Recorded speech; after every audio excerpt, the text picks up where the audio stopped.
नमस्कार, मी अश्विनी. माझ्या मराठी यूट्यूब चॅनलमध्ये मी सर्वांचं मनापासून स्वागत करते. मी आज इन्स्टंट प्रीमिक्सपासून गुलाबजामुन बनवले आहे. तर चला तुमच्यासोबत रेसिपी शेअर करते. इथे मी इन्स्टंट प्रीमिक्स घेतलेलं आहे, जे बाजारात रेडीमेड विकत मिळतं. त्याच्यामध्ये आपण थोडं दूध ॲड करून छान 4 ते 5 मिनटं आपण त्याला मळून घ्यायचं आहे. 4 ते 5 मिनटं मळून झाल्यानंतर त्याचे छोट्या आकारामध्ये बॉल्स तयार करून घ्यायचे.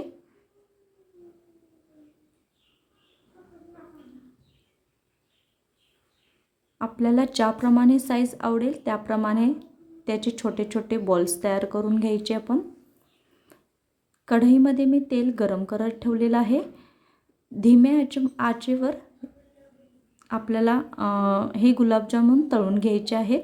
जास्त फास्ट गॅसवर हे गुलाबजामुन आपण तळून नाही घ्यायचे, नाहीतर गुलाबजामुन हा वरून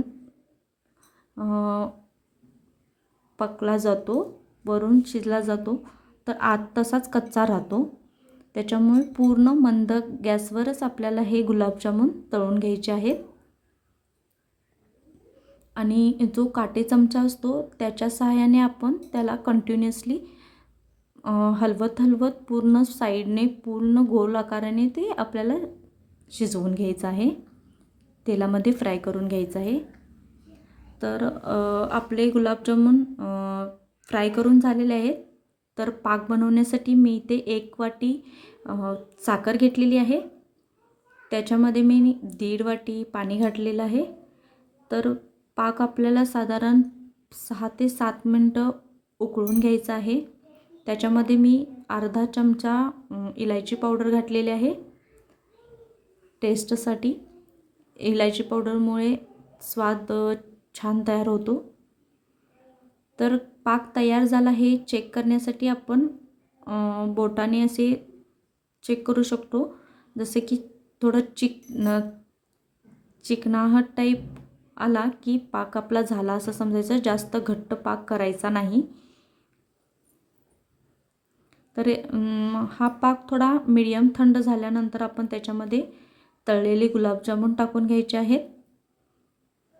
ह्याच्यात 5 ते 6 तास आपण त्याला झाकून ठेवून गुलाबजामुन आपले तयार होतात. तर रेडी आहेत आपले इन्स्टंट प्रीमिक्सचे गुलाबजामुन. तुम्हाला ही रेसिपी कशी वाटली मला कमेंट करून नक्कीच सांगा. चला भेटूया नेक्स्ट ब्लॉगमध्ये. धन्यवाद.